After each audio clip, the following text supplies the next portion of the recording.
And with that, we'll say maybe if you could. Oh wow.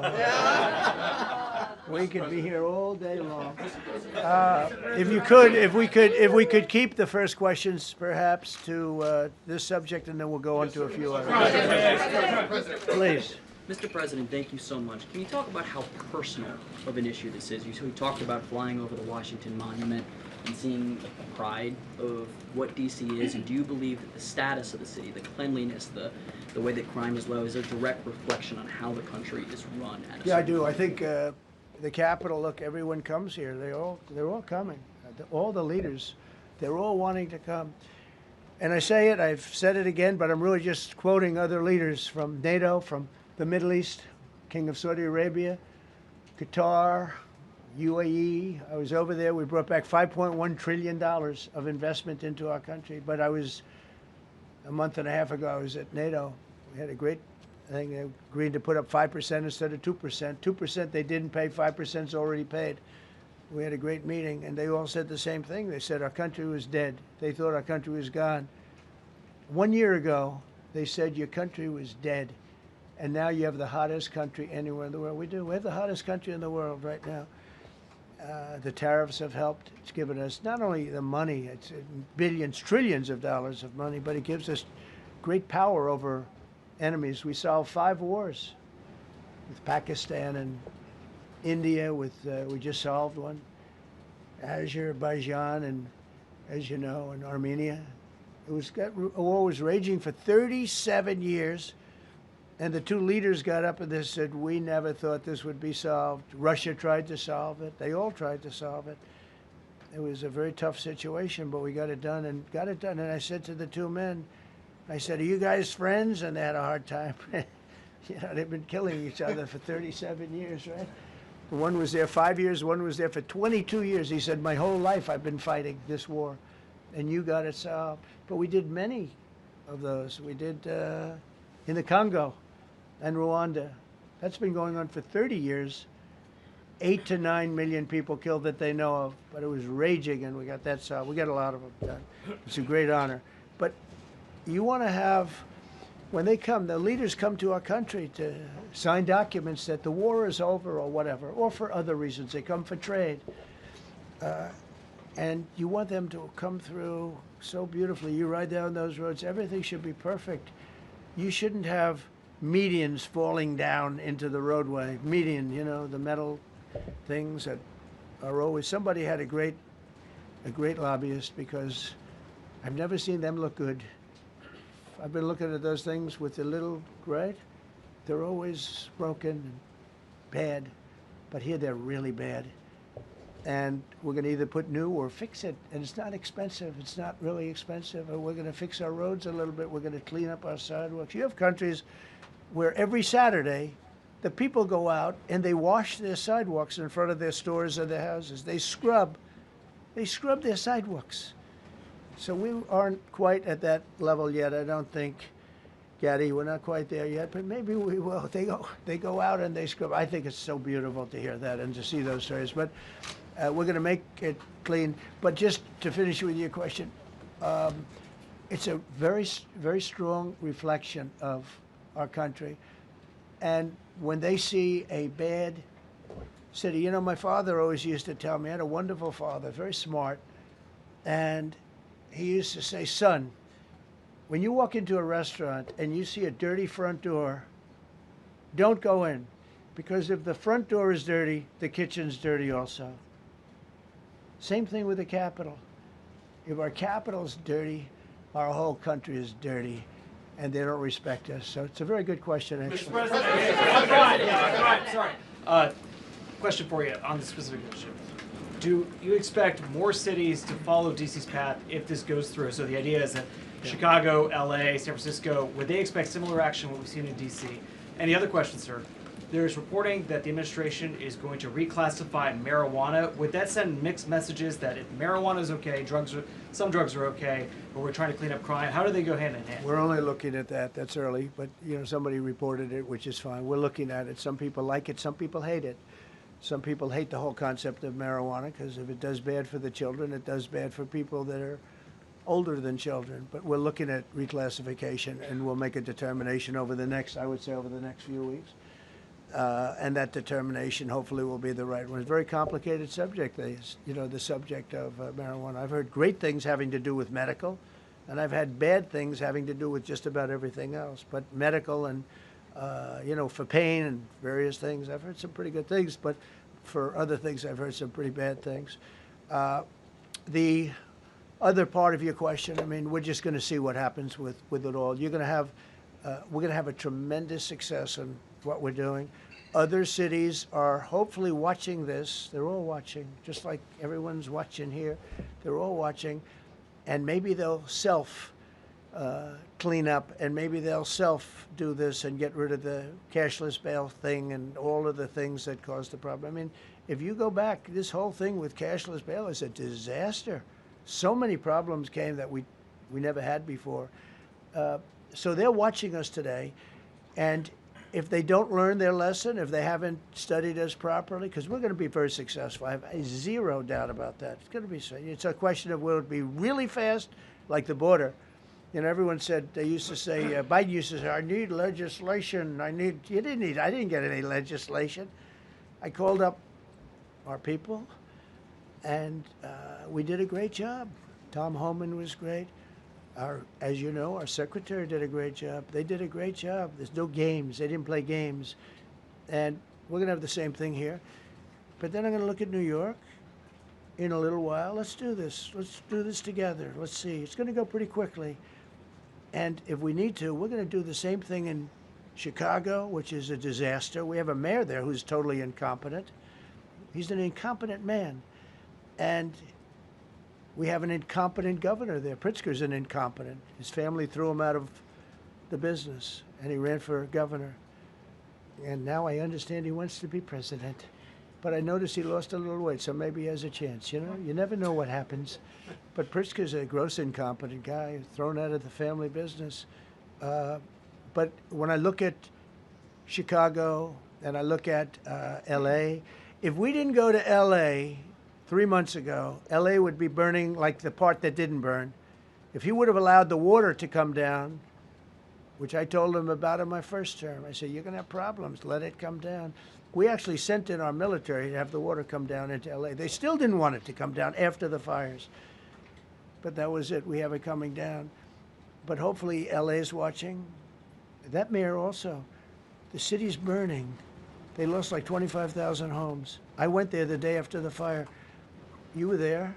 And I saw people standing in front of a burned down home. Their homes were incinerated. They weren't like, even the steel was literally, it was all warped and literally disintegrated because of the winds and the flame and the whole thing, like a blowtorch. They were standing on this beautiful day, maybe a couple of days after. We gave it a little time because what they had suffered. Almost 25,000 homes. And you see what's happening now. They didn't give their permits. I went to a town hall meeting. I said, we're going to get you the federal permits, which are much harder. Almost immediately. Lee Zeldin is a star. He did an incredible job. They have all their federal permits. They don't have their city permits. And the mayor said to me, we think we could have them in 2 years. I was walking down the street, and I met with firemen and police. And I was saying hello to many people that were standing in front of their homes with yellow tape. You can't go in. You can't go onto the lot. And those people wanted to start rebuilding their homes then and there. And the mayor said, we should be able to get them the permits within 2 years. I said, that's a shame. 2 years? Are you kidding? I'm going to get them the federal permit like almost immediately. 2 years. And she drew it back. Well, maybe 1 year. The place was booing her out of the place. They don't have their permits to build their homes. And now they're talking about putting, this is among the most beautiful areas in the country. Now they're talking about putting low-income housing there. Can you believe this? I love low-income housing. I made money with low-income housing. I built low-income housing. I know more about low-income housing and luxury housing. I know about everything real estate. They want to replace some of those homes with low-income housing. They haven't gotten their permits yet. We've gotten all the federal permits, which are much tougher to get, and it was done almost immediately through Lee Zeldin and Federal Environmental. And I watched the other day, those people are angry. And now, they had tremendous They loved that area. They loved the whole big area, different places, but they loved it. It was all luxury stuff and beautiful stuff, and some wasn't that luxury, but the level of love for that neighborhood, their neighborhoods, was incredible. And you know what? I watch people on television, they want to go, they want to leave. They've lost their spirit, they've lost their heart, because the mayor's incompetent, and Gavin Newsom is incompetent. Got a good line of bullshit, but that's about it. He's incompetent. And you have Los Angeles is, you know, it's amazing. You know, I called, the first thing I did, I got the Olympics to go there. I was the one that got it. And by a rare thing that happened, I'll be the president. I was very upset because I got the Olympics there, and I said I won't be president when it comes. But bad things happened, and illegal things happened, really illegal things happened. Now it turns out one good thing was I'm going to be the president for the Olympics for 2050, for 250, which is going to be fantastic, and also for the World Cup. So we have a lot of good things, and I hope 250 is going to be the 250th anniversary is going to be the best. But when I looked at those people, and I saw last night on television that they still don't have their permits, it's a disgrace what's happened in Los Angeles. Yeah, thank you. The China tariff deadline is tonight. Do you plan to extend that? We'll see what happens. China's been, we've been dealing very nicely with China, as you probably have heard. They have tremendous tariffs that they're paying to the United States of America. And we'll see what happens. They've been dealing quite nicely. The relationship is very good with President Xi and myself. President, you mentioned your upcoming meeting with President Putin. Can Yeah. you tell us what you hope to get out of that and whether you'll consider inviting President Zelensky to join? So you have to understand, this is a war that should have never happened. This is a war that wouldn't have happened if I were president. It would have never happened. It was the apple of his eye. I got along very well with President Putin. But if you look, under President Bush, they took a lot of territory. Under President Obama, they took a lot of territory. Under Biden, they essentially took the whole thing. You know, it's just a question of time. Under Trump, you know what they took? Nothing, nothing. I was the one that said, you can't build your pipeline. That was half built. I came in, I stopped the pipeline. It's called Nord Stream 2. Nobody knows that, you know. Nobody ever heard of Nord Stream 2. You might have not even heard it. Biggest pipeline in the world. I stopped it. I was not a friend of Russia, but I got along well with Putin. It's always good to get along with other countries if possible, but that doesn't mean you roll over like Biden did. Biden came in and he immediately approved the pipeline. I couldn't believe it. Then they say Trump wasn't tough on Russia. I wasn't tough. I was the toughest. Putin said, if you're not tough, I would hate like hell to see you visit. I stopped the biggest economic development job, the biggest job that Russia had ever built. I stopped it. It was dead. And this low IQ president came in and he let them build a pipeline and supply oil and gas all over Europe, you know. So this is really a feel-out meeting a little bit. And President Putin invited me to get involved. He wants to get involved. I believe he wants to get it over with. Now, I've said that a few times, and I've been disappointed because I'd have like a great call with him, and then missiles would be lobbed into Kiev or some other place, and you'd have 60 people laying on a road dying. I said, that's cold, that's cold. But it's a violent war. 5,000 to 7,000 people a week are dying. And you know, there's nobody from here. They're all Russian and Ukrainian people, and some people from the cities, much smaller number, but still, those missiles do damage and they kill a lot of people, but mostly soldiers. And they're young soldiers, although in the case of Ukraine, they're getting much older. They're drafting 60-year-olds now. It's a terrible thing to witness, and I think I have an obligation. Look, this is Joe Biden's war. This is not my war. I made a deal with NATO a month ago. You covered it very accurately, actually. We don't pay anything anymore. You know, we're not paying anything. They are buying things from us, and NATO is paying us. I got it raised from 2% of GDP to 5%. And they're paying us for everything that we send. We're not paying. But Biden approved $350 billion. Europe has spent $100 billion. The money that's been spent and the death is incredible. It's the worst thing that's happened, by far the worst that's happened since World War II. So I'm going in to speak to Vladimir Putin And I'm going to be telling him, you got to end this war. You got to end it. And he wasn't going to mess with me. This war would have never happened. You know, we had a discussion about it one time, and we never had that discussion again. Would have never happened. And when the election was rigged, and then Biden took office, which was barely took office, the auto pen took office, bad things started happening. Bad things, stupid things were said. And it ended up in a war. And you know, and I don't believe this will happen anymore because I have that pretty well covered. This could end up in a third world war. This could have been a third world war. I don't think that's going to happen now. But I thought it was very respectful that the president of Russia is coming to our country as opposed to us going to his country or even a third party place. But I think we'll have constructive conversations. Then after that meeting, immediately, maybe as I'm flying out, maybe as I'm leaving the room, I'll be calling the European leaders who I get along with very well.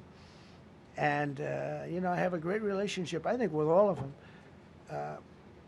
And I get along with Zelensky, but, you know, I disagree with what he's done. Very, very severely disagree. This is a war that should have never happened, wouldn't have happened. But I'll be speaking to Zelensky. The next meeting will be with Zelensky and Putin, or Zelensky and Putin and me. I'll be there if they need. But I want to have a meeting set up between the two leaders. I was a little bothered by the fact that Zelensky was saying, well, I have to get constitutional approval. I mean, he's got approval to go into war and kill everybody, but he needs approval to do a land swap because there'll be some land swapping going on. I know that through Russia and through conversations with everybody to the good, for the good of Ukraine. Good stuff, not bad stuff. Also, some bad stuff for both. So there's good and there's bad. But it's very complex because you have lines that are very uneven. And there'll be some swapping. There'll be some changes in land. And the word that they will use is, you know, they make changes. We're going to change the lines, the battle lines. Russia's occupied a big portion of Ukraine. They've occupied some very prime territory. We're going to try and get some of that territory back for Ukraine. But they've taken some very prime territory. They've taken largely ocean, you know, in real estate we call it oceanfront property. That's always the most valuable property. If you're in a lake, a river, or an ocean, it's always the best property. Well, Ukraine, a lot of people don't know that Ukraine was largely 1,000 miles of ocean. That's gone. Other than one small area, Odessa, it's a small area. There's just a little bit of water left. So I'm going to go and see the parameters. Now, I may leave and say, good luck, and that'll be the end. I may say this is not going to be settled. I mean, there are those that believe that Putin wanted all of Ukraine. I happen to be one of them, by the way. I think if it weren't for me, he would not be even talking to anybody else right now. But I'm going to meet with him. We're going to see what the parameters are. I'm then going to call up President Zelensky and the European leaders right after the meeting, yeah. And I'm going to tell them what kind of a deal. I'm not going to make a deal. It's not up to me to make a deal. I think a deal should be made for both. I think Russia has to get back into building their country. It's a massive country. I think they have 11 time zones, if you can believe it. It's a massive, it's by far, from the standpoint of land, it's by far the largest.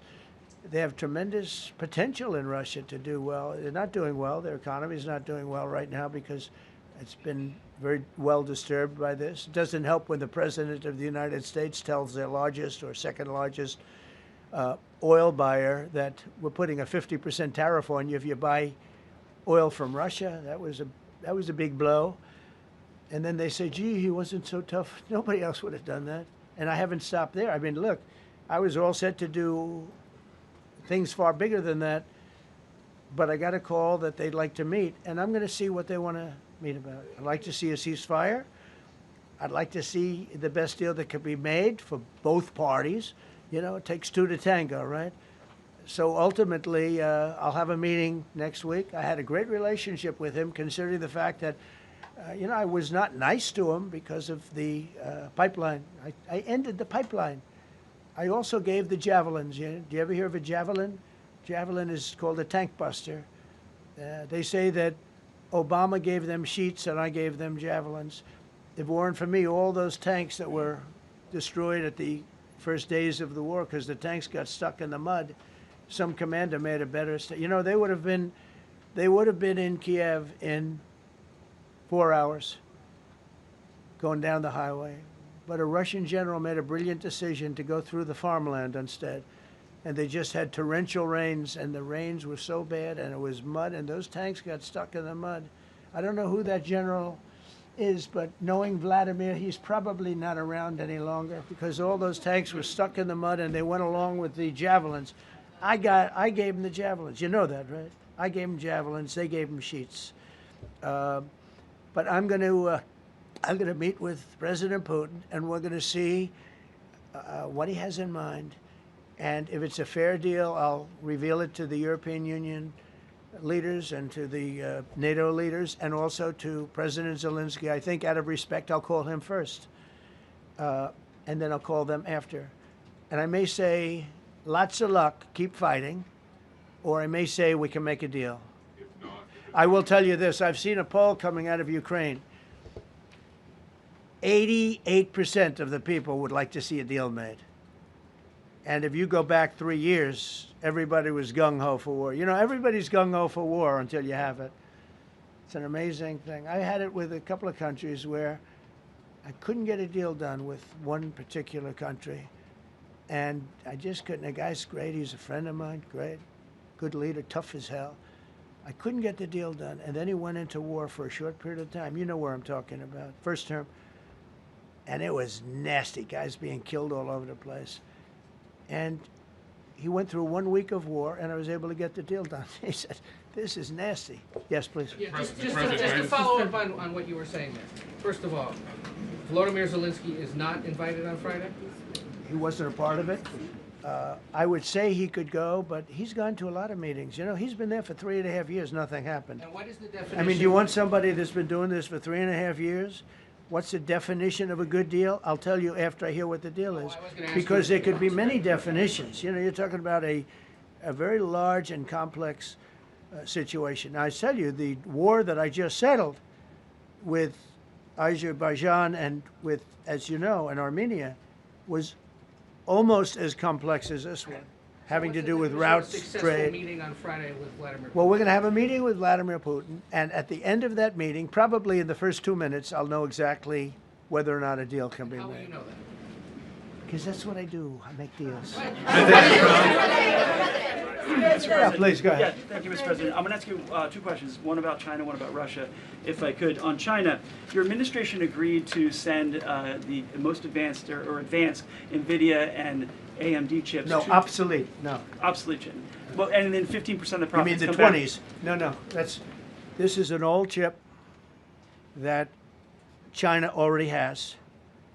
And I deal with Jensen, who's a great guy, and NVIDIA. The chip that we're talking about, the H20, it's an old chip.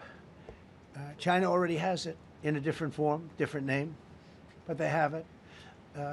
Or they have a combination of two will make up for it and even then some. Now Jensen Jensen's a very brilliant guy, and Jensen also has a new chip, the Blackwell. Do you know what the Blackwell is? The Blackwell is super duper advanced. I wouldn't make a deal with that, although it's possible I'd make a deal, a somewhat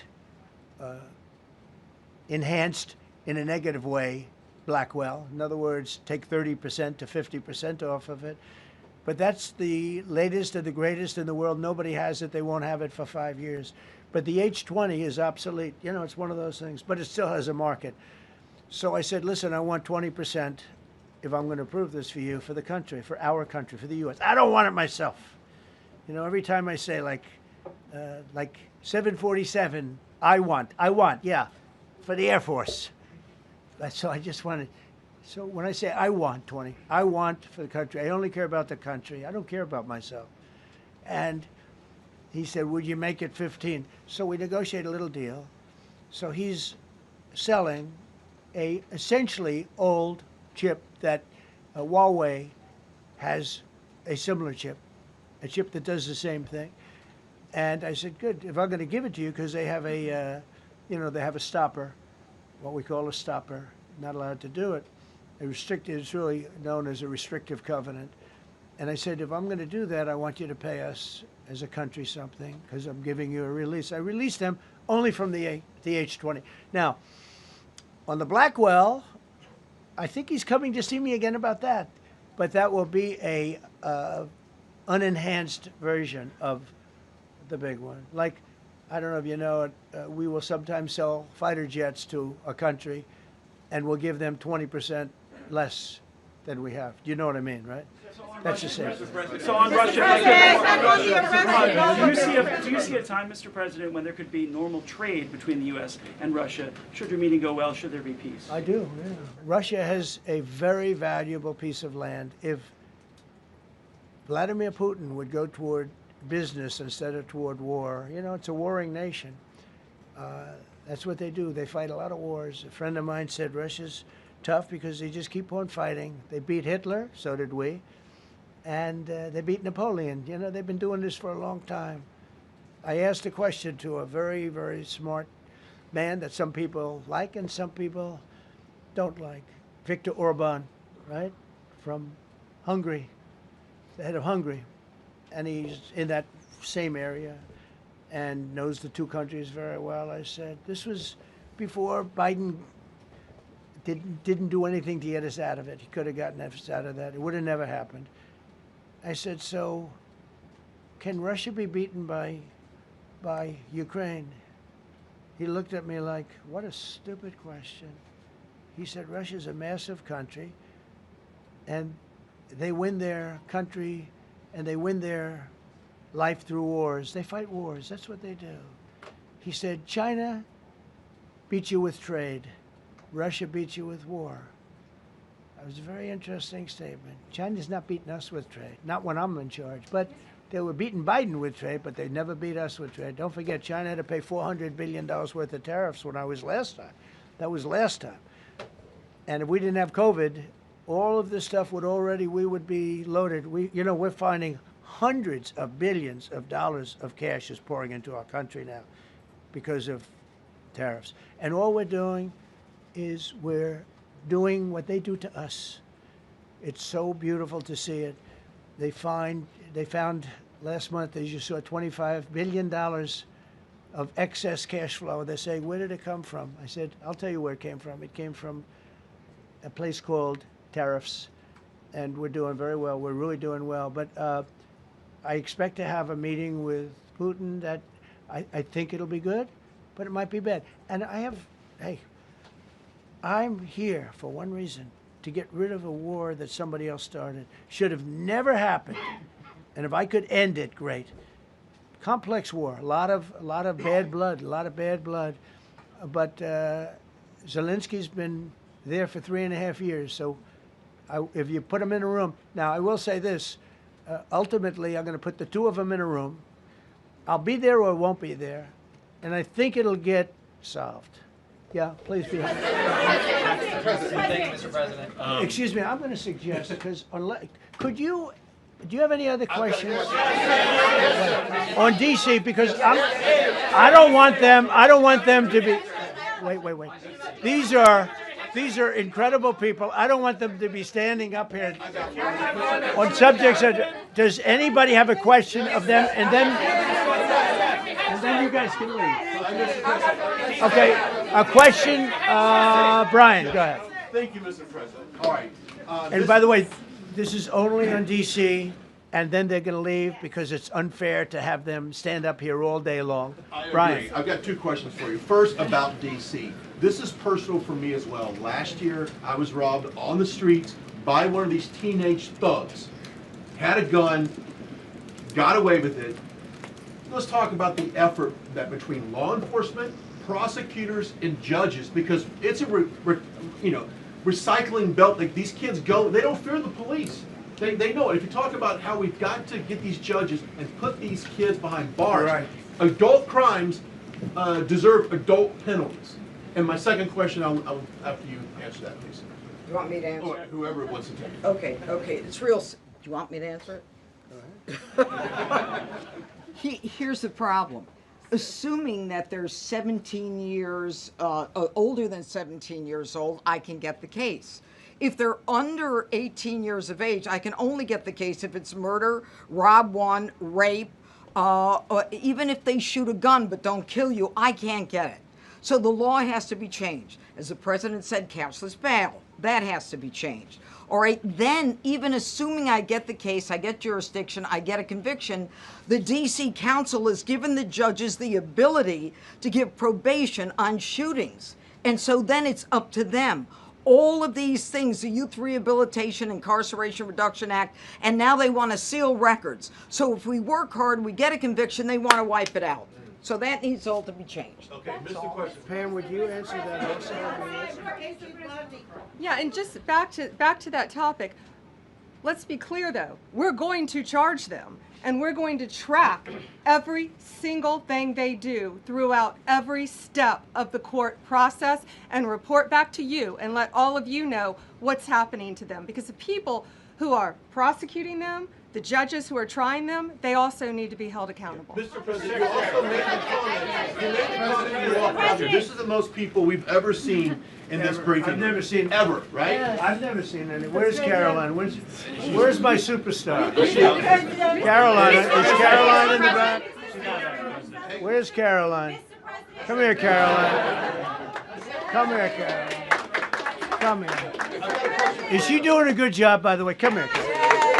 Is this the largest crowd that you've ever seen? This is definitely the most packed briefing, and I think all of you would agree. I think it's why we need to build a ballroom. Mr. President, I have a better idea. All right, Brian, go ahead. My question is this. You're building the big, beautiful ballroom. Yeah. Could we build a big, beautiful briefing room, updated technology, No. more seats? I don't want to do that. I don't want you to be comfortable. So no, I don't want to make life comfortable. So look. Let's just do this. Let's do this. It's going to be a big thing. We're going to Russia. That's going to be a big deal. What happens, happens. I'll let you know what happens. You'll be the first to know. I'll be calling the European leaders. I'm going with totally. I mean, we have a lot of talks. They're great people. They're great leaders, actually, and they want to get back. Honestly, as one of them said, I've OD'd on trying to settle Ukraine. They've OD'd, meaning they've overdosed on the settlement of Ukraine. Not a nice expression, but boy, is it accurate.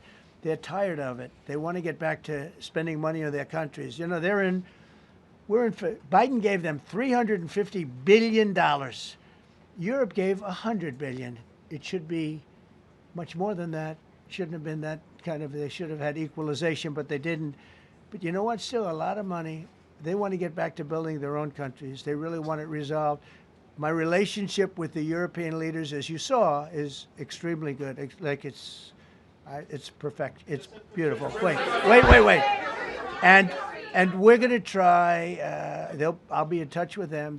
I have 5 of them call me. You think it's easy? There are a lot of European leaders, but they rely on me. Very much rely on me. If it wasn't for me, this thing would never get solved until the last person breathing is dead. Would you talk to them before? Mr. President. Yeah, I did. I'm talking to them right now. So I'm talking to the European leaders. I'll be talking to President Zelensky. I'm going to get everybody's ideas. I go into that thing fully loaded right up there, and we're going to see what happens. Now, I think one of 2 things is going to happen. It's going to be a good meeting, and we'll go a step further. We'll get it done. I'd like to see a ceasefire very, very quickly. Very quick. I'd like to see it immediately, but I'd like to see it very quickly. And we're going to be dealing with the European leaders, and we're going to be dealing with President Zelensky, and hopefully we're going to have a great success. As far as this, what we did today, and I think you were here for D.C. more so than even Russia, because